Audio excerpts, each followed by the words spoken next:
Bismillahirrahmanirrahim. Assalamualaikum warahmatullahi wabarakatuh. Waalaikumsalam. Alhamdulillah, salatu wassalamu ala rasulillah Sayyidina wa maulana Muhammad ibni Abdillah wa ala alihi wa sahbihi wa mawalah. Alhamdulillah, pemirsa Kasprint TV dimanapun Anda berada, semoga kita semua dirahmati, dimuliakan oleh Allah Subhanahu wa ta'ala. Di hari Jumat berkah ini jumpa lagi dengan saya Bang Ode, ya. Dok, panggil saja Bang Ode, Dok. Iya. Ya, kalau Dokter Khidri Alwi mungkin sudah tidak asing dengan Ode, ya. Iya. Sudah kenal mungkin asli dari Buton. Iya. Ya, teman-teman juga mungkin para pemirsa sekalian sudah tidak asing lagi. Dan insya Allah juga narasumber di sebelah saya, mudah-mudahan khususnya warga Kota Makassar juga sudah tidak asing lagi. Ya, beliau adalah Dr. Muhammad Khidri Alwi, MKes MA. Masya Allah, dari namanya sudah kelihatan ini aslinya orang belajar ini. Banyak gelar hasil dari belajarnya. Subhanallah, saya merasa terhormat sekali di samping seorang pakar, ya, seorang praktisi kesehatan, juga seorang praktisi sosial. Ya, Dr. Khidri Alwi tadi menyampaikan beliau juga aktif di Badan Amil Zakat, Dok. Masya Allah. Iya. Ya. Terima kasih, Dok, atas kesempatannya, keluangannya. Jadi luar biasa Dr. Khidri Alwi, di tengah kesibukan yang luar biasa, beliau juga adalah seorang wakil dekan, Dok, ya. Wakil dekan 4 ya. Di FKM. Ya, Fakultas Kesehatan Masyarakat Universitas Muslim Indonesia Kota Makassar. Ya, alhamdulillah. Insya Allah pada kesempatan sore hari ini kita akan membicarakan tentang manfaat puasa bagi kesehatan. Ya, alhamdulillah, mudah-mudahan kalau tidak salah mungkin 3 atau 4 hari lagi kita akan berjumpa dengan bulan yang mulia, yakni bulan suci Ramadan, ya, Syahrul Quran, Syahrul Barakah, bulannya Al-Quran, bulan yang penuh dengan keberkahan. Tapi pada kesempatan kali ini kita tidak akan membicarakan tentang fikih-fikihnya. Mudah-mudahan itu akan kita bahas nanti pada waktu yang lain.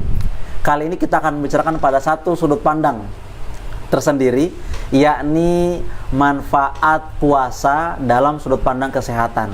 Ya, sekedar informasi, Bapak Dr. Khidri Alwi ini adalah juga seorang radio Telstar. Jadi beliau memang narasumber tetap di sana. Kalau mungkin warga Kota Makassar, ya, biasa mungkin mengakses radio Telstar, nanti bisa setiap Selasa, ya. Setiap hari Selasa jam 10 pagi, Dok. Iya. Ya, beliau yang mengisi persoalan-persoalan tentang kesehatan. Nah, ini, Dok, yang menarik, ya, mungkin langsung kita diskusi, Dok, ya. Kami juga mohon maaf, ya, karena ini agak mundur waktunya. Tapi mudah-mudahan gangguan-gangguan teknis ini tidak menyurutkan semangat kita untuk mengikuti sampai selesai diskusi ini, dialog interaktif ini dengan Dr. Khidri Alwi. Dan mudah-mudahan di penghujung, sebagaimana biasa, ini, Dok, namanya programnya Kas Berbagi. Iya. Kas itu adalah singkatan dari Karya Ara Sejahtera. Ya, nama platform percetakan ini. Iya. Jadi Pak Yusuf Ara ini ingin berbagi. Iya. Ya, kalau biasanya mungkin berbagi banyak hal, mungkin makanan atau bantuan dalam bentuk apa saja. Kali ini memang Pak Yusuf Ara ini, Dok, sudah yang keempat, seri keempat dialog seperti ini. Jadi ingin berbagi pembicaraan tentang sakofa Islam, pembahasan fikih Islam, pembahasan tentang kesehatan, pembahasan tentang motivasi pekan yang lalu, Dok. Jadi insya Allah ini salah satu juga upaya beliau ingin memberikan kontribusi bagi umat. Ya, baik. Ini, Dok, yang menarik tentang manfaat puasa bagi kesehatan. Iya.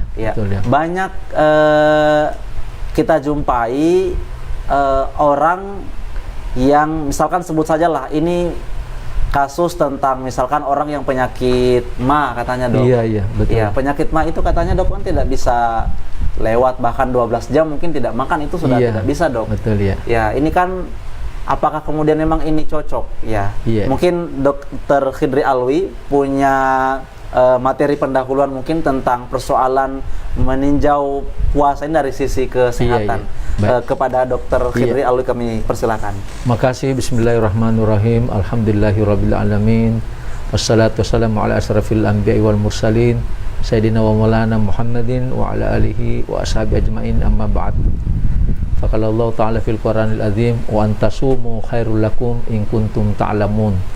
Alhamdulillah, terima kasih banyak saya diundang ke sini. Rasanya bahagia bisa share apa yang saya ketahui, tidak lebih dari mungkin para jamaah juga tahu. Saya hanya membagi sedikit dari pengetahuan saya. Memang menarik.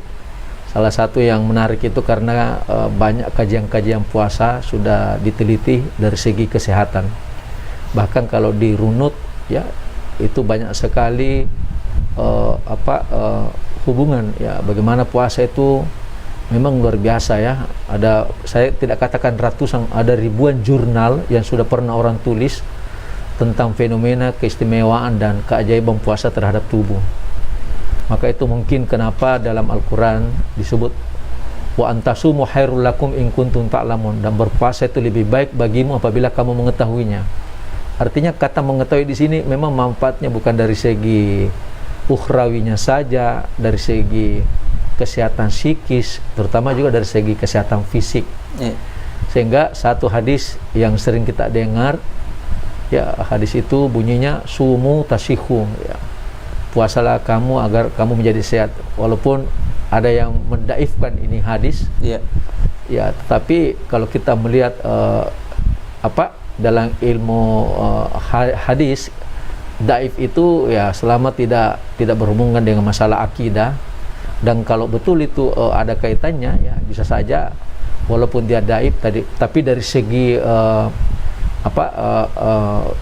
isi dari hadis itu memang sangat berkaitan dengan kesehatan kita dengan puasa. Kita tahu kenapa Allah Subhanahu wa taala ketika menyebut ya ayyuhallazina amanu kutiba alaikumusiyam kama kutiba alal ladzina min qablikum la'allakum tattaqun. Artinya metode puasa itu bukanlah sesuatu yang istimewa sebenarnya. Kenapa saya katakan tidak istimewa? Itu sudah lumrah orang lakukan dari sejak zaman. Kalau kita lihat riwayat sejarah para nabi, semua nabi berpuasa ya. Nabi Adam itu berpuasa setiap 3 hari dalam sebulan sebagai permohonan ampun kepada Allah karena dia pernah durhaka ketika mau makan buah khuldi. Nabi Musa sebelum dia mendapat wahyu ya, dia puasa. Nabi Daud lebih-lebih sehari puasa, sehari tidak. Jadi semua puasa. Yang paling hebat puasanya itu Nabi Isa. Jadi Nabi Isa itu mengatakan, puasalah kamu seperti kamu tidak nampak puasa. Jadi segar ya. Di antara semua nabi yang paling hebat puasanya itu Nabi Isa. Karena dialah yang betul-betul melakoni itu puasa. Sampai kepada Nabi kita Rasulullah SAW. Nah, kemudian memang kita lihat bahwa orang menjadi sehat, terutama Nabi ya karena itu tadi puasa. Lalu orang kan berpikir lah, puasa kan tidak makan, tidak minum, nanti bisa timbul nanti penyakit. Itu logika yang karena kebiasaan kita makan. Sekedar catatan ya, 2 minggu orang tidak makan, orang masih bisa hidup. 2 minggu tidak makan, Dok? Iya. Masa, Dok? 1 minggu ada mengatakan 3 hari tidak minum masih bisa hidup. Walaupun dia akan mengalami dehidrasi berat, kering, capek, tapi masih bisa hidup. Apalagi kalau cuma 13-14 jam. Begitu ya, Dok ya? Iya. Tidak makan dalam arti yang tadi 1 minggu 2 minggu ini tidak makan apa sama sekali. Walaupun tidak ada, dia lemes tapi masih bisa hidup. Masih bisa hidup, intinya begitu. Apalagi kalau cuma 13-14, aduh sakit perutku. Bukan perut yang sakit, niatnya yang memang tidak mau puasa. Yang ma, Dok, bagaimana dengan yang ma? Katanya tidak bisa. Itu ya, ini memang kita harus tahu penyakit ma itu bukan cuma ma biasa. Ma itu banyak. Iya. Ada gastritis akut namanya, ada ada kronik, ada yang ulkus, ya, ada yang ulkus duodenum. Nah, yang sering orang alami itu yang biasa-biasa itu gastritis akut, tiba-tiba saja datang ya. Karena begini, pola makan itu seperti alarm. Jadi kalau ada waktu-waktu kita makan, kita tidak makan, perut itu akan memberontak. Nanti dia akan nyanyi, namanya nyanyi keroncong. Karena dia keroncongan. Iya. Jadi pada saat kita kerja, tiba waktu makan tidak kita makan. Iya. Maka refleks itu asam lambung meningkat di lambung. Itu yang kasih sakit banyak orang. Iya. Ya. memang ada penyakit mah tidak boleh puasa. Itu Iya. yang ulkus, yang sudah luka di lambungnya. Kita bisa bayangkan kalau luka itu kayak ada luka infeksi, kena air saja kan sakit. Iya, iya. Apalagi asam lambung. Nah, bahkan ada beberapa orang ketika dia puasa, mahnya itu malah tidak muncul di bulan Ramadan. Ini kan mengherankan. Kenapa bisa? Nah, disinilah fenomena niat. Ini hebatnya niat di dalam puasa. Puasa itu rukunya cuma 2, niat dan menahan diri. Maka itu puasa kan disebut al-imsak. Iya, menahan. Imsak itu tidak hanya menahan diri, tidak makan, tidak minum. Maka itu Imam Al-Ghazali kan membagi puasa itu menjadi 3 tingkatan. Iya. Puasa awam, khusus. Kita ini kan selalu tataran di awam saja ini. Puasa awam, tidak makan, tidak minum. Tapi bisa rusak puasa. Itu dikatakan oleh Nabi, banyak orang berpuasa tidak ada dapat kecuali lapar haus karena dosa-dosa di Ramadan itu. Iya. Sah puasanya tapi tidak ada pahalanya, kan rugi ya, nauzubillah. Masya Allah. Nah, niat itu luar biasa hebatnya niat. Maka itu kenapa para ulama dan di kitab-kitab fikih itu dikatakan kalau orang tidak berniat tidak sah puasanya. Iya. Saya kaji, luar biasa itu niat. Coba ya, contoh paling kecil. Karena kalau sehari-hari begini kita kerja, tiba jam 12, jam 1, jam 2 belum pagi makan, berpikir, aduh, mau makan, tidak sempat karena kerjaan. Asam lambung naik, sakit ulu hati. Iya. Karena ada keinginan mau makan, tapi tidak sempat makan. Iya. Puasa enggak. Ada makan di depan, tidak terpikir pun untuk kita makan. Kenapa? Niat kita Puasa. dari awal puasa. Iya. Jadi tidak tergoda, asam lambung aman-aman. Iya. Itu rahasianya itu sebenarnya. Jadi selalu ada rahasia di balik itu. Jadi memang berarti dok kalau bicara lagi tentang penyakit ma, Iya. tadi saya singgung tentang penyakit Iya. ma, memang mungkin juga penyakit ma ini bukan cuma faktor terlambat makan begitu ya dok ya? Atau Iya. lebih kepada style di mindset kita itu begitu Iya, dok? terlambat makan, sudah terbiasa makan, tiba-tiba mau makan tidak sempat, atau memang sudah ada keinginan makan, tidak sempat makan, asam lambung naik. Ada yang mengatakan seperti karena tiba waktu jam makan kita. Puasa kan tidak, kita tidak tergoda. Kenapa? Niat kita tidak akan makan sampai terbenam matahari. Jadi Ya. aman. Nah, memang ada penyakit-penyakit ma itu yang tidak boleh, tidak harus puasa. Iya. Itulah yang memang sudah parah. Ya, yang harus dia sedikit-sedikit makan dengan porsi setiap sedikit tapi sering-sering makan. Apalagi itu yang sudah ada luka, ada namanya itu ulkus. Ulkus itu kayak robek, luka di lambung. Bayangkan itu luka, baru kena asam, ya Allah, sakit kan? Ada mahasiswa saya kena air putih saja dia minum, sakitnya itu kasang. Nah ini kalau mama biasa aja puasa saja, iya kan begitu, jangan jadikan alasan ya. Maka itu kan Islam selalu toleran. Ada ketika sakit, ya kenapa kita tidak dibenarkan. Sakit apa dulu? Kalau cuma influenza, ya demam-demam biasa, puasa saja. Atau minta petunjuk sama dokter, gimana saya begini. Jadi ada itu anunya ya. Nah, beda tuh. Kenapa kalau orang dalam perjalanan disuruh tidak puasa? Itu kan begitu dalam musafir. Iya. Coba lihat kebiasaan kita kalau jalan, pasti selalu kita mau makan tuh. Bawa makanan di mobil, Iya. sehingga makan Sehingga di makan jalan. di dalam jalan, Karena iya. memang itu hebatnya itu Tuhan tahu ini sifat manusia memang begini. Iya, kalau perjalanan pasti Pasti mau makan. Mau makan. Baik. Kembali kepada tema kita, manfaat Iya. puasa bagi Betul. kesehatan. Nah, Iya. mungkin kita tidak hanya berbicara tentang bulan Ramadan saja, dok. Betul. Tetapi daripada teks ini, apakah mungkin juga Dr. Khidri Alwi sepakat Iya. manfaat puasa bagi kesehatan? Seolah-olah kita bisa memahami bahwa kalau sakit puasa supaya sehat. Kira-kira apa bisa diartikan seperti itu, dok? Ya, ada sakit Iya. tertentu. Misalnya begini, Iya. kalau orang kena DM, sakit kan DM. Iya. Gula, Iya, hipertensi, sakit. benar. Iya. Nah, rematik, Iya. ada begitu banyak. Iya. Obesitas, sakit itu. Obes juga itu bisa dikategorikan sakit. Malah dia lebih berbahaya karena Masya Allah. bisa kemana-mana. Iya. Ada istilahnya Bisa itu. kompleks itu, dok. Iya, sindrom metabolik. Masya Allah. Dari situ bisa terjadi perlemakan di jantung, bisa tensi naik, sama orang DM bisa kemana-mana. Ya, jadi beberapa riset penelitian menunjukkan pada orang-orang DM itu ketika dia berpuasa itu kadar gula darah itu bisa normal. Apa yang kasih naik gula? Ya makan. Apa yang kasih naik tensi? Ya makan.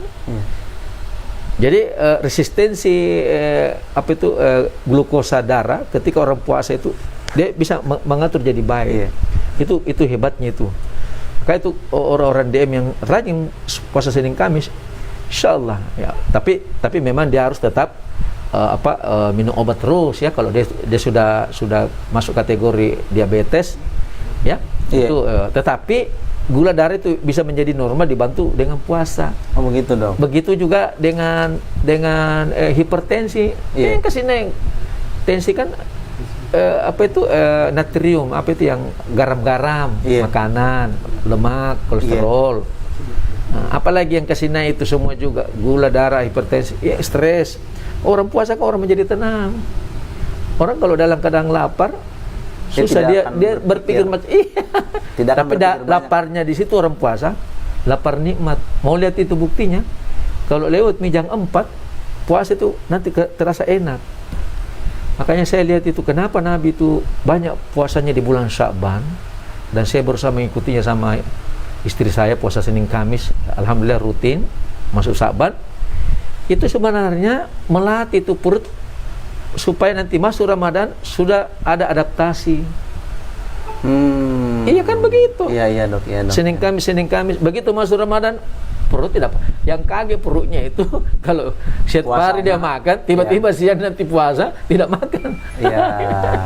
Itu kan, itu hikmahnya Nabi puasa di bulan Sya'ban. Iya, kalau saya melihat dari segi kesehatan, walaupun beliau kan dari sisi spiritualnya. Iya.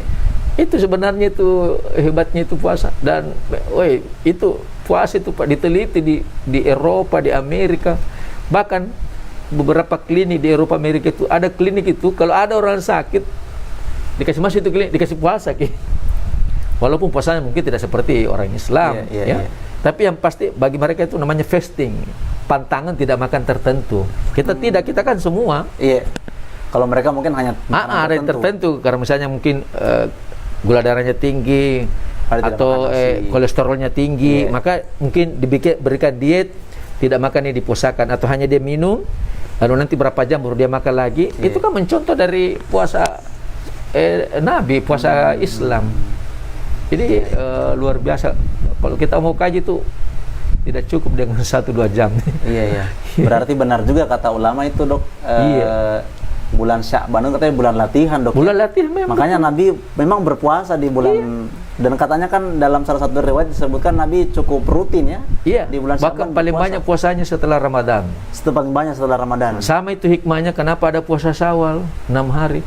Itu supaya mengembalikan lagi adaptasi puasa yang kita tidak makan, kemudian kita menjadi makan pelan-pelan.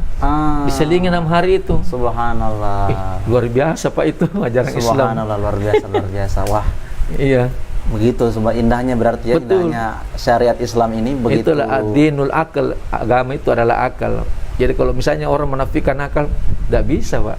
Ayat Al-Quran itu paling banyak menyebut yang berhubungan dengan akal. Dengan akal. Ta'kiluna, ya'kiluna, nadara, ta'lamuna, itu semua berhubungan dengan akal. Jadi kalau ada orang tidak mau pakai akal, wah, kita jadi jumut namanya itu. Iya. Kembali kepada pemirsa sekalian, jadi di kolom ada kolom live chat ya. Di HP kita ada kolom live chat. Silakan mengajukan pertanyaan apa saja, terutama mungkin yang berkaitan dengan kesehatan atau lebih khusus lagi yang berkaitan dengan tema kita, manfaat puasa bagi kesehatan. Kebetulan di samping saya memang Dr. Khidri tidak ada spesialis khusus dok ya. Saya gizi. Dokter dalam bidang gizi. Oh iya, makanya gelarnya MKes dok, begitu ya? Iya. Iya. Jadi Dr. Khidri Alwi ini spesialisnya di bagian gizi. Bukan spesialis klinik gizinya ya. Jadi memang saya mulai sampai bidang S3 saya itu gizi. Iya. Baik. Iya. Kalau gizi berarti berhubungan dengan makanan. Ya. Tahu juga resep-resep mungkin dok? Iya.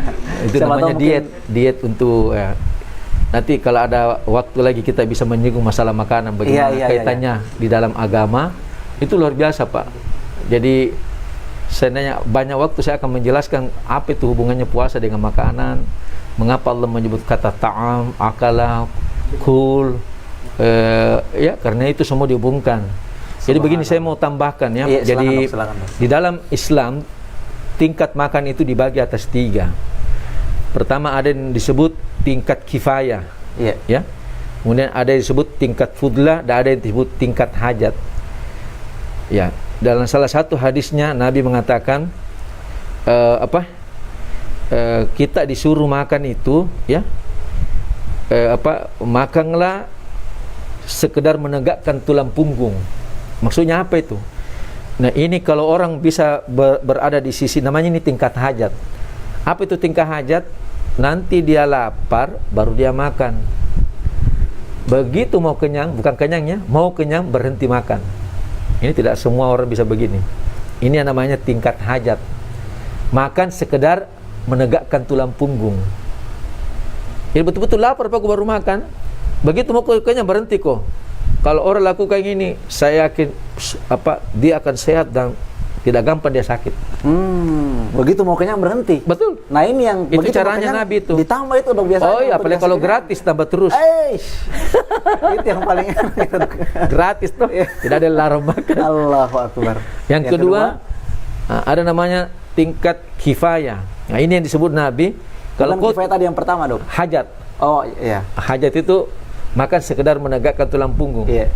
Lapar kok baru makan kok. Kalau mau kok kenyang berhenti kok makan. Begitu Dok. Itu. Dia bilang Nabi, kalau tidak bisa kok ini, bagi 3 itu perutmu. Iya. Wasulusul li ta'amihi, sepertiga makanan. Wasulusul li syarabihi, sepertiga air. Wasulusul li nafsihi, sepertiga udara. Ini yang hebat ini. Kenapa? Yang paling jeli itu namanya tingkat fudlah. Pokoknya ngandre kok tenennya batang keke. Makan kok tidak ada itu perut robek. Ya ini yang biasanya begitu. Ini. Nggak ada perut robek karena apalagi kalau gratis. Weh. Nauzubillah. Maksudnya ini yang paling tidak baik ini. Makan ya ini yang disinggung dalam Al-Qur'an, wa kulu washrabu wala tusrifu. Makanlah minumlah janganlah berlebihan. Yeah.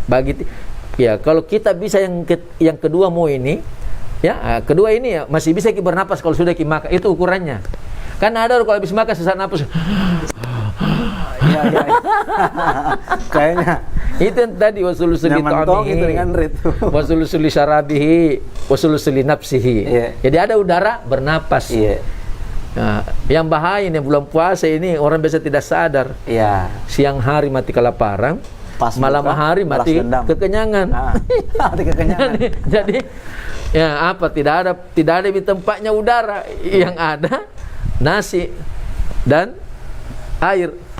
Di mana udara? Iya. Ke bawah ya, meledak lagi ke bawah. Jadi nah sekarang mungkin kita mau bagaimana puasa itu agar kita sehat di bulan Ramadan. Nah ini yang bagus. Iya, ini tipsnya yang memang ditanyakan. Sebenarnya rumusnya itu ada di imsak pada saat kita sahur. Situ maka karena kita butuh tenaga, tetap kita butuh tenaga. Iya. Nah, dan begini Bang, saya potong Dok. Iya. Persepsi orang awam, tenaga itu ya makanan. Ya cocok. Jadi berarti harus banyak Sudah makan benar. supaya punya banyak tenaga Dok. Oh tidak, begini, coba ya. Kebiasaan kita makan, ya saya lihat dulu, saya jelaskan dulu fenomena makan kita 24 jam. Iya. Kalau kita makan pagi jam 7 pagi, maka makan pagi ini, misalnya nasi kuning atau apa kayak itu 11 jam baru habis dikerja ini. Jadi kalau kita makan pagi jam 7, maka 4 jam makanan dikerja di lambung. Setelah 4 jam kosong lambung, turun ke usus halus 4 jam. Berarti 8 jam. 8 jam, iya. Jam 7 tambah 8, jam 3 sore, Jam kan? 3 sore. Jadi sebenarnya betul-betul perut itu kosong jam 3 sore. Kita kan tidak. Jam 12 makan maki. Padahal belum kosong ini perut. Ya kan biasa gitu kan? Iya, Jam 1 makan. Iya. Artinya belum selesai itu kodong perut bekerja, ada lagi makanan. Nah kerja lagi. Oh. Dia kerja lagi kan? Oh, iya. Padahal kan kita kan tidak makan saja jam 1. Kadang-kadang jam 10 ada teman kasih bakso, jam 11 ada yang bawa roti goreng. Pokoknya selalu makan. Biar makan Indomie, dia bilang belum pakai makan kalau bukan nasi. Iya. Padahal sudah minta dibawa. Itu jalan kota. jam 1 baru jadi bayangkan itu perut bekerja terus. Oh. Anda bisa bayangkan perut itu seperti mesin. Belum jam 3 masuk makanan jam 1, bekerja lagi kok dong. Perut bekerja. Iya. Sampai jam berapa? Jam 9 malam. Jam 7 malam makan lagi. Bekerja lagi perut jam 7 malam. Jam 9 begadang, beli terabulang, beli mole.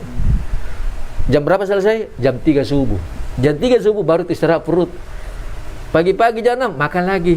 Anda bisa bayangkan, mesin apapun yang bagus, hebat, pasti rusak. Itulah tubuh manusia. Subhanallah. Pemirsa, sudah dapat kuncinya. Nah, Jadi coba. kalau makan 8 jam, Dok, ya? Iya, maksudnya ya. 8 jam itu makanan selesai dikerja. Selesai dikerja. Sekarang bagaimana dengan puasa? Coba Iya. lihat ini, keistimewanya puasa. Anda makan sahur jam 4, dikasih lambat. Jam 4 makan sahur. Jam 4 tambah 8, 12. 12. Jadi ketika kita makan sahur jam 4, mulailah bekerja itu perut. Nah, Iya. makanya itu tidak bagus itu orang kalau habis sahur langsung pergi tidur. Itu yang kasih cepat orang capek, lapar. Oh. Biarkan dulu. Ya, kata Ibnul Qayyim Al-Jauzi dalam kitabnya Tibbun Nabawi, bagusnya itu setiap orang selesai makan ya berjalan minimal 40 langkah. Nah, itu makanya kalau habis makan orang duduk begini, tunggu-tunggu itu kalau ada angin seput-seput langsung tidur. Maaf, Dok, saya potong. Saya potong, Dok, Di. Bukannya mungkin ya ini bahasa Iya, awam iya. saya sebagai Iya. orang awam.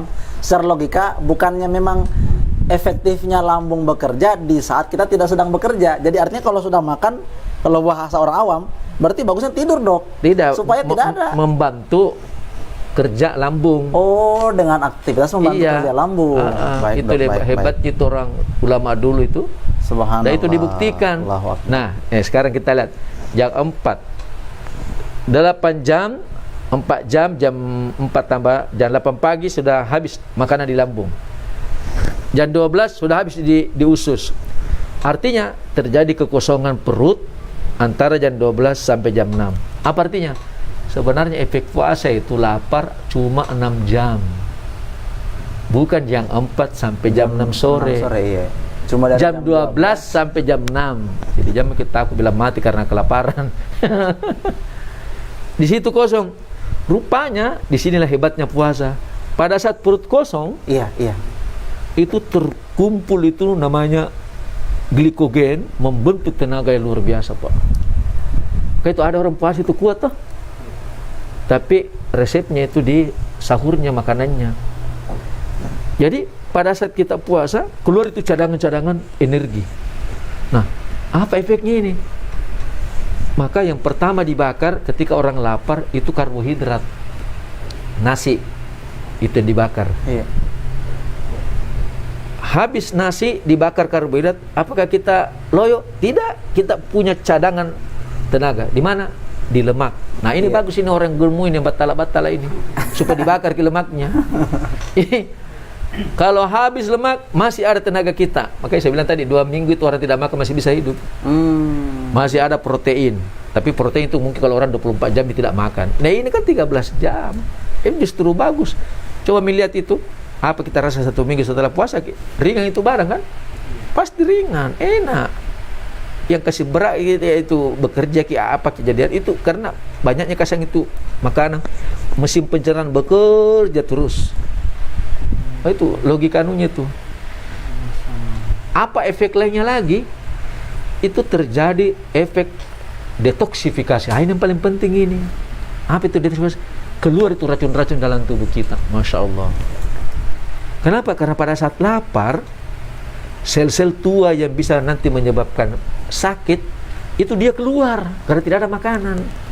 Itulah nanti yang dikeluarkan nanti ya sebagai toksin keluar di dalam tubuh kita lewat keringat, lewat urin, lewat feses. Jadi orang merasa sehat, ringan. Nah, ya itu ya. Jadi itu baru sebagian kecil ya hikmah puasa itu dari segi kesehatan. Baik. Wah, subhanallah. Baru segitu aja saya sudah terbuka ini. Wah. Iya. Baik, Dok. Pemirsa Kasprin TV. Jadi tadi juga baru dapat informasi dari dari panitia di studio. Ternyata kita ini live-nya di Facebook, Dok. Oh iya, Ya, iya. karena YouTube lagi ada sedikit Iya. gangguan teknis, jadi kita live di Facebook. Nah, sebagai informasi, jadi sebagaimana biasa hari Jumat berbagi, jadi akan ada tiga pertanyaan yang akan ditanyakan kepada saya, atau mungkin nanti kami persilahkan Dr. Khidri Alwi untuk menanyakan sebagaimana tadi apa-apa informasi yang sudah disampaikan. Bagi penanya yang langsung menjawab akan mendapatkan door prize ya. Seperti biasa ada uang saku ya, tapi nanti datang ambil langsung di Kasprint ya. Kasprint Digital di Jalan Talasalapang untuk 3 orang. Baik, Dok, ini masih ada pertanyaan. Iya, silakan. Ya, subhanallah, ini sudah satu gambaran yang sangat bagus kita sudah dapatkan. Ternyata lambung bekerja 4 jam, baru diopor ke usus 4 dikerja jam. lagi 4 jam. Jadi 8 jam. Sehingga tadi menurut Dr. Khidri Alwi, sebagaimana begitu dalam teori kesehatan, jam 12 begitu baru kita puasa sebenarnya, Dok Di? Iya, sudah habis betul itu. Tapi kita masih punya tenaga. Iya. Karena tenaga itu disimpan sebagai cadangan tenaga, ada pada lemak. Ada pada lemak, ada pada karbohidrat. ada pada Yang protein. pertama yang dibakar itu karbohidrat. Makanya tetap harus makan nasi, karena nasi. itu memberi tenaga. Baik, Dok. Nah, ini yang mau menjadi pertanyaan lagi, Dok. Iya. Nah, apa kalau begini, karena ini juga menjelang Ramadan, meskipun sebenarnya kalau kita bicara puasa, ya kita tidak hanya bicara Ramadan ya. Kita akan mudah-mudahan setelah ini kita bisa istiqomah sebagaimana tadi dokter bisa membiasakan untuk puasa-puasa sunnah. Begini, Dok. Jadi apa kira-kira kalau begitu tips makanan yang direkomendasikan dari sisi kedokteran, makanan dari sisi kesehatan, makanan yang disarankan untuk kita makan di waktu sahur itu, Dok? Ya, supaya tetap fit di siang Ramadan. Di siang hari, ya benar. Ya, jadi memang ya pertama seperti yang disunahkan oleh Rasulullah, mengakhirkan sahur kita, supaya jangan 10 mau tidur sahur memang maka boleh, tapi itu kan nanti lambat. Nah, nanti itu pertama. Yang kedua itu kan nanti akan panjang nanti masa laparnya juga. Iya kan? Iya kan, itu kan tidak benar. Itu hebatnya itu Nabi mengakhirkan kalau misalnya nanti jam 4 itulah yang paling standar lah, jam 4. Setelah mungkin 30 menit kita salat lail ya. Lalu kemudian kita sahur. Jadi kalau jam 5 imsak, 4:30 enggak apa-apa makan kan, masih bisa ya. Nanti ke masjid mungkin kita salat, itu kan goyang juga kaki, tak bergerak juga kan. Nah, itu yang pertama. Kemudian yang kedua, makanan dalam gizi itu, konsep gizi makan seimbang ya, sesuai dengan kebutuhan tubuh. Jadi artinya apa yang kita butuhkan itu yang kita makan ya. Jadi kalau tentu misalnya orang-orang gemuk ya, berlemak, tentu kurangi kolesterol ya, kita ganti mungkin protein ya, yang nabati mungkin yang lebih bagus dari tanaman ya. Artinya begini, tetap harus ada semua itu, karbohidrat, protein, lemak, tetap ada nasi, sayur, jangan lupa, terutama orang-orang tua. Orang tua itu harus banyak sayur. Sayur apa ini, Dok? Sayur apa saja. Sayur apa saja? Iya, ya. Kalau misalnya mau yang bening bagus ya. Yang tumis boleh juga. Tumis ya. Itu pokoknya apalah semua ya, kecuali mungkin kalau ada penyakit-penyakit tertentu yang terlalu kuah-kuahnya yang terlalu, misalnya santang itu kan tidak bagus, lemaknya itu kan kolesterolnya. Jadi bisa sayur yang bening. Yang bening. Nah, itu ya, jadi tetap harus ada sayur. Jadi kalau biasanya kita makan Indomie, usahakan ada sayurnya, mungkin bisa toge kah, bisa kita kasih daun bayang, daun kelor, atau wortel. Daun kelor itu malah bagus sekali, apalagi ibu-ibu ya, adik-adik perempuan yang haid, karena daun kelor itu tinggi sekali kalsiumnya, tinggi sekali zat besinya, tinggi sekali dia punya vitamin B kom, tinggi sekali dia punya Fe, zat besi, ini paling bagus ya. Jadi daun kelor luar biasa ini Pak ya. Ya, lalu kemudian hindari makanan yang terlalu dingin, terlalu berminyak. Berminyak itu kasih cepat kering ini. Apalagi jadi terlalu berminyak ya, terlalu dingin. Kemudian tentu juga kita hindari makanan-makanan yang terlalu banyak pengawetnya juga, terlalu pedas, terlalu asam. dan terutama terlalu banyak, itu yang itu harus dihindari. Intinya jangan terlalu banyak. Allah. Kemudian yang kedua, yang berikutnya, kalau kita pekerja, tidak apa-apa kita bisa minum suplemen vitamin untuk menambah tenaga kita di siang hari. Banyak vitamin B-kom. Yang kayak begitu bisa aja multivitamin. Multivitamin. Saya kalau puasa itu selalu minum itu biar tambah-tambahan juga segar-segar. Lalu jangan tutup sahur kita dengan kopi atau teh, karena tidak enak itu tenggorokan. Tutup dengan air putih. Kalau perlu harus banyak-banyak minum air putih. Mulai kita bangun mau makan sahur minumnya air putih. Karena kita butuh cairan. Iya. Apa yang kasih loyo orang di bulan Ramadan biasa itu karena kekeringan. Iya. Dia mengalami. Jadi kalau ada Ramadan jam 12, jam 1 panas badannya, mulai berkunang-kunang penglihatannya, banyak bintang-bintang minalia, dehidrasi itu. Karena kekurangan cairan, kurang minum di waktu sahur. Nah, jadi banyak-banyak mau tidur minum air putih. Bangun mau salat lail minum air putih. Ya. Selesai salat lail minum air putih supaya cairan selalu ada. Ada. Ya, akhiri sahur minum air putih. Karena kita butuh cair. Karena kalau tidak loyo kita. Tapi ada yang bilang kalau terlalu banyak minum tak kencing-kencing. Seolah-olah dianggap masih bagus itu daripada tidak kencing. Tapi itu apakah berarti air tidak disimpan, Dok? Tidak. Ya? Volume urin kita namanya fisika urinari itu daerah kencing. Kalau dia sudah 1/4 liter sudah penuh, dia akan keluar. Tapi kan terserap di tempat-tempat lain. Oh, ada tonje itu yang masuk. Karena bilang sedikit-sedikit setengah jam tubuh kita itu kurang lebih 70% cairan.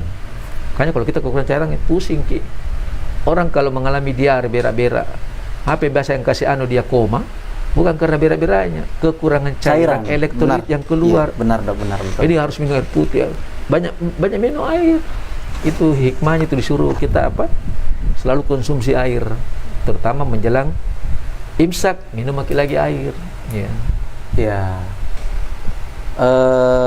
Baik pemirsa sekalian, ini masih ada lagi pertanyaan, Dok. Iya. Jadi sebelum saya memberikan kesempatan kepada teman-teman para pemirsa sekalian untuk memberikan atau mengajukan komentar, pertanyaan, setelah kita mengetahui tips jenis-jenis atau kategori-kategori makanan yang mesti kita makan di waktu sahur, pertanyaan berikutnya lagi, Dok, makanan yang direkomendasikan di waktu buka. Ya, karena ini juga, Dok, mempengaruhi malam hari kita kan mau tarawih. Betul. Nanti belum dimulai tarawih baru ceramah sudah menguap besar-besar. Tidak bisa lagi tarawih. Nah, penuh memang perutnya makan. Apalagi itu yang puasanya balas dendam itu hati-hati, jangan yang nanti itu tak bangka nanti perut tak itu. Ya memang ada hadis yang menyebut Nabi itu kan makan kurma itu disunnahkan. Intinya kurma itu manis, sehingga ada menyebut yang manis-manis. Memang betul, ya. Kenapa manis? Karena manis itulah yang pertama menghasilkan tenaga di tubuh kita. Jadi, glikogen itu yang membentuk energi tenaga, itu sumbernya berasal dari yang manis-manis. Jadi bisa sirup, ya bisa kurma, itu yang paling bagus. Ya mungkin yang harus kita hindari pada saat buka itu jangan terlalu dingin boleh lah ya, dingin jangan terlalu ya. Apalagi kalau musim panas itu kan biasa orang langsung hantam yang dingin. Sudah tuh dingin, maka lagi yang terlalu banyak berminyak-minyak ya. Ada semua di situ, jalan kotekna, bakwannya, pokoknya. Jalan kote itu paling karena memang itu kalau orang mau buka itu sepertinya semua yang di atas meja itu semua dimakan. Tapi kalau masuk poso jadi atur. Jadi biarkan dulu ketika kita makan manis-manis yang kalau perlu air putih dulu, putih tidak ada rasa. Ya baru sebentar manis-manis. Nah, mulai itu lambung yang tadi tidur, dia mulai bekerja. Kan tadi kan dia tidur. Istirahat dari jam 12 tadi, Dok. Inilah kesempatannya di bulan Ramadan.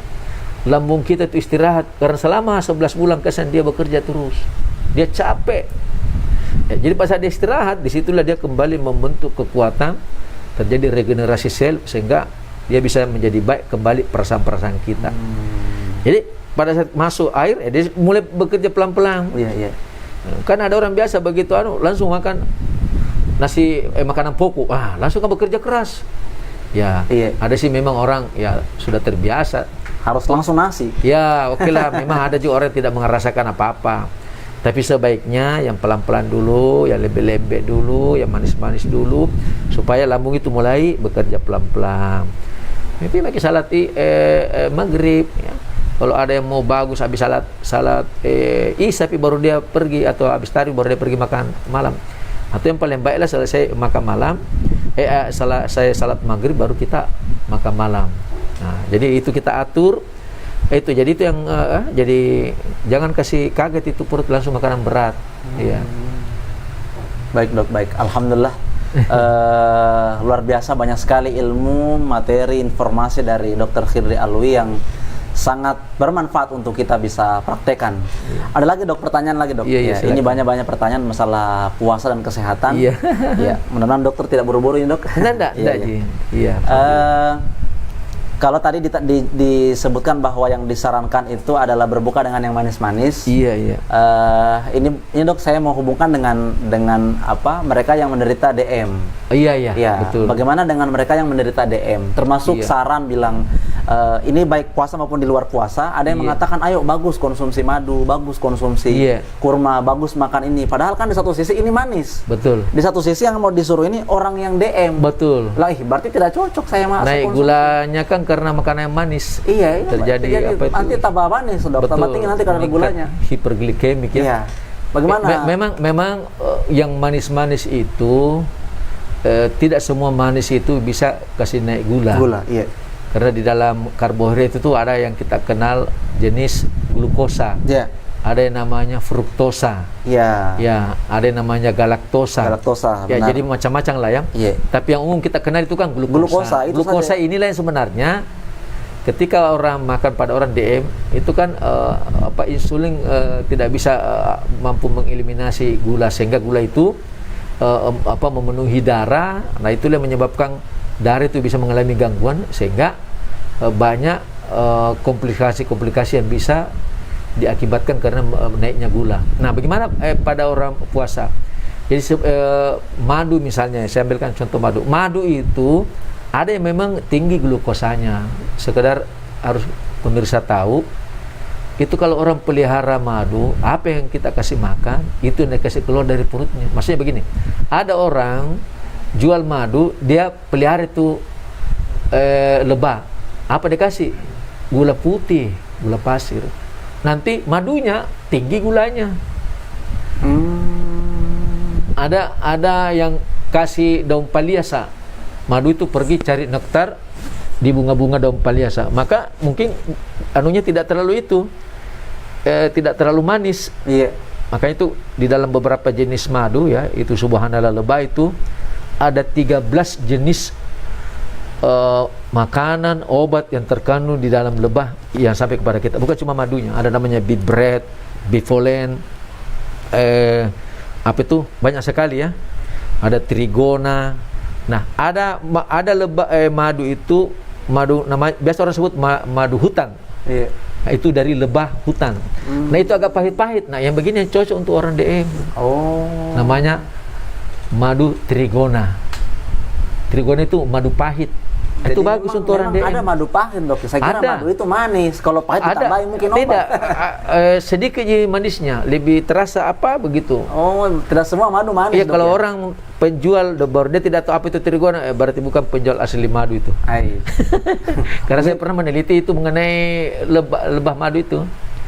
Saya pernah belajar dari seorang profesor ahli madu almarhum itu, Pak Patoba, jadi diajari.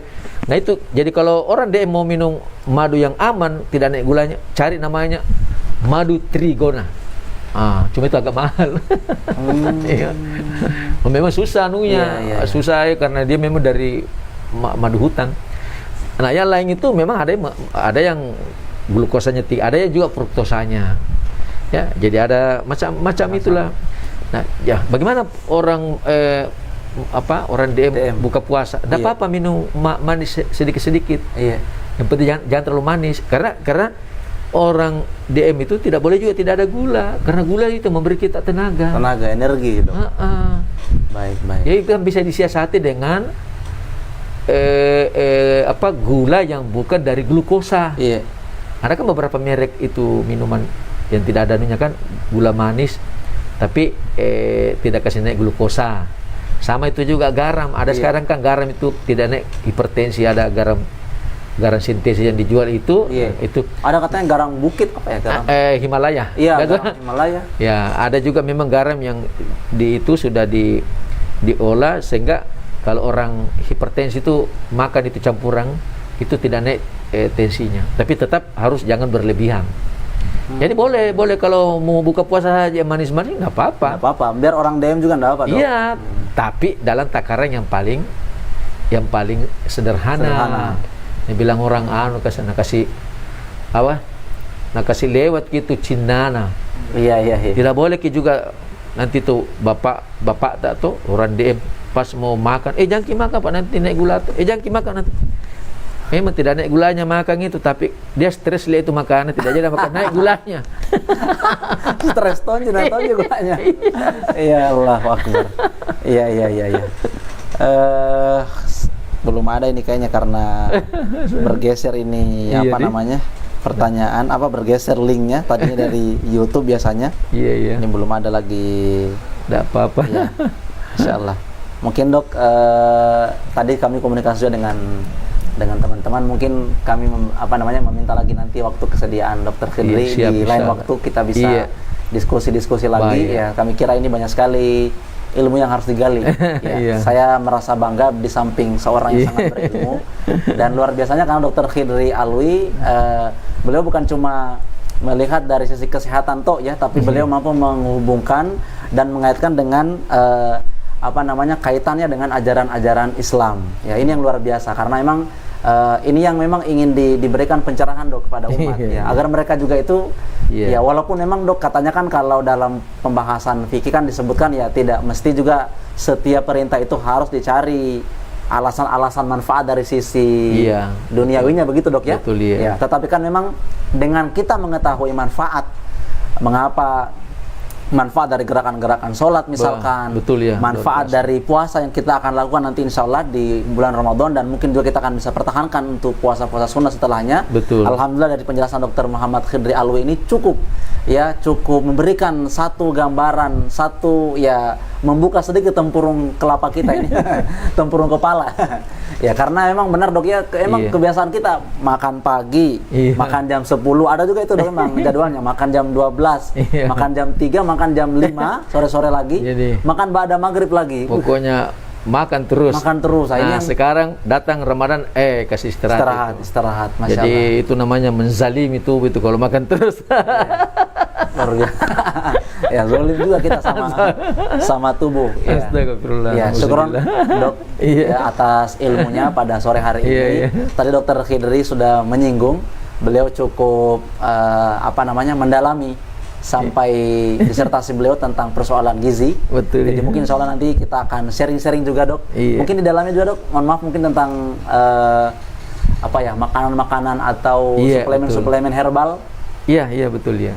Baik ya. Nah, yang hebat itu ya saya sebagai orang kesehatan, hampir semua ibadah-ibadah yang diperintahkan oleh Allah itu selalu ada kaitannya dengan kesehatan. Termasuk zakat. Dok. Betul. Itu kan ada hadisnya. Itu kan ada hadisnya Nabi. Obatilah, sembuhkanlah orang sakitmu dengan sedekah. Itu bisa dikaitkan secara ilmiah. Bayangkan itu. Jadi kenapa? Karena Allah itu kan maha tahu bahwa manusia ini loh yang dibutuhkan. Al-Quran itu kan diturunkan untuk manusia. Jadi kalau ada orang mengatakan Al-Quran menyiksa manusia, tidak. Allah tahu bahwa kemampuan Anda begini, maka dia turunkan itu perintah-perintah. Jadi tidak pernah ada orang terbebani itu. Yang orang merasa terbebani itu karena dia cari-cari saja, mau mudah. Ya.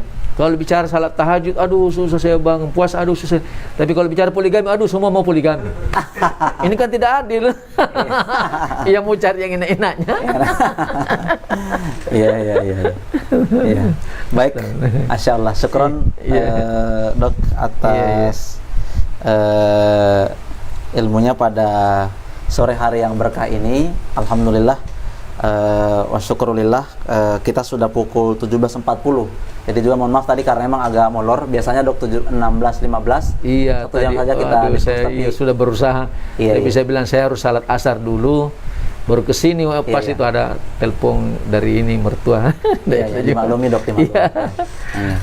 Baik, mungkin sebelum menutup, karena kami lihat juga ini tidak ada pertanyaan, jadi mungkin karena tidak lewat YouTube ya, jadi iya. Mungkin ini akhirnya mungkin banyak yang ini.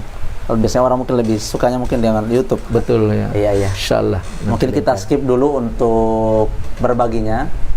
Ya, nanti kami akan, jadi insya Allah akan diupload melalui YouTube. Nanti akan diupload di YouTube, tapi mungkin belum sekarang ya, nanti bertahap. Ya, maka ada gangguan sedikit, gangguan teknis. Baik, mungkin sebelum menutup izinkan saya memimpin doa dok, karena katanya Jumat berkah. Iya, amin. Ya, katanya di waktu yang dikabulkan doa. Amin. Bismillahirrahmanirrahim. Alhamdulillahirabbil alamin. Allahumma sholli ala sayyidina Muhammadin wa ala alihi wa sahbihi ajma'in. Allahumma malikal mulki tu'til mulka man tasya wa tanzi'ul mulka mimman tasya wa tu'izzu man tasya wa tudhillu man tasya biyadikal khair. Innaka ala kulli syai'in qadir. Tulijul laila fin nahar wa tulijul nahara fil lail wa tukhrijul hayya minal mayyit wa tukhrijul mayyita minal hayy wa tarzuqu man tasya'u bighairi hisab. Allahumma ya rabbal alamin ya dzal jalali wal ikram, ampunilah dosa-dosa kami, ampunilah dosa kedua orang tua kami, ampunilah dosa kami kepada kedua orang tua kami. Amin ya rabbal alamin, ampunilah juga dosa semua orang-orang muslim dimanapun mereka berada, semua orang-orang mukmin mukminat dimanapun mereka berada. Ya Rabbal Alamin, lindungilah kami semua dari berbagai mara bahaya, dari berbagai bala bencana, dari berbagai wabah-wabah yang dapat mengancam nyawa kami ya Allah. Amin. Ya Dzal Jalali wal Ikram, ya Muqallibal Qulub, tsabit qulubana ala dinik. Ya Rabbal Alamin, wahai Zat yang membolak-balikan hati, tetapkanlah hati kami di atas agamamu. Amin. Tetapkanlah jiwa kami untuk senantiasa beriman kepadamu. Amin. Mencintaimu, mencintai Rasulmu, mencintai syariahmu. Amin. Ya Rabbal Alamin, Allahumma balighna Ramadan, Allahumma balighna Ramadan. Ya Allah, sampaikanlah kami dengan bulan Ramadan, dan mudahkanlah kami, berilah kekuatan kepada kami untuk bermaksimal beramal di bulan Ramadan nanti, dan bermaksimal untuk kemudian senantiasa mengamalkan semua perintah-perintah-Mu ya Rabb. Amin. Ya Rabbal Alamin. Ya Allah, Rabbana hablana min azwajina wa dzurriyyatina qurrata a'yun waj'alna lil muttaqina imama. Ya Rabbal Alamin, karuniakanlah kepada kami, istri kami, anak-anak kami, semua cucu keturunan kami menjadi orang-orang yang qurrata a'yun, yang sejuk dipandang oleh mata, sejuk dilihat, dan menenangkan hati kami ya Allah. Ya Rabbal Alamin, berkahilah kami semua, rahmatilah kami semua. Allahumma khtim lana bi husnil khatimah wala takhtimna bi su'il khatimah. Ya Allah, wafatkanlah kami kelak, mudahkan lisan kami mengucap la ilaha illallah, dan pertemukanlah kami kelak dengan Rasulmu, kekasihmu yang mulia, Sayyidina Muhammad sallallahu alaihi wasallam. Rabbana atina fid dunya hasanah wa fil akhirati hasanah wa qina adzabannar wa adkhilnal jannata ma'al abrar. Ya Azizu ya Ghaffar ya Rabbal Alamin. Alhamdulillahi Rabbil Alamin ala kulli niyatin. Al-Fatihah. Fatihah. Bismillah. Ya kana udah ya. Jenis surat. Iya kan. Wallahi. Amin. Alhamdulillah. Syukron jazakumullah khairan kami ucapkan kepada Dr. Khidri Alwi. Terima kasih dok atas waktunya. Jangan mudah-mudahan bosan-bosan tidak panggil saya. Iya, terima kasih banyak dok. Ini yang kami mengucapkan. Mudah-mudahan tidak bosan-bosan kalau dipanggil dok. Iya. Saya di Al-Markas itu saja 2003. Saya memang mengisi pengajian Islam dan kesehatan. Alhamdulillah. Jadi memang pembahasannya tidak keluar dari. Alhamdulillah. Saya senang kalau ada begini karena ya bisa mudah-mudahan Allah catat sebagai pahala untuk bisa berbagi. Benar dok ya, kontribusi untuk umat juga. Iya. Baik ya, terima kasih pemirsa sekalian dimanapun kita berada. Mohon maaf segala kekurangan. Kami tutup dengan istighfar dan doa kafaratul majelis. Astaghfirullah subhanaka Allahumma bihamdika asyhadu an la ilaha illa anta astaghfiruka wa atubu ilaik. Wa akhiru da'wana alhamdulillahirabbil alamin. Assalamualaikum warahmatullahi wabarakatuh. Waalaikumsalam warahmatullahi wabarakatuh.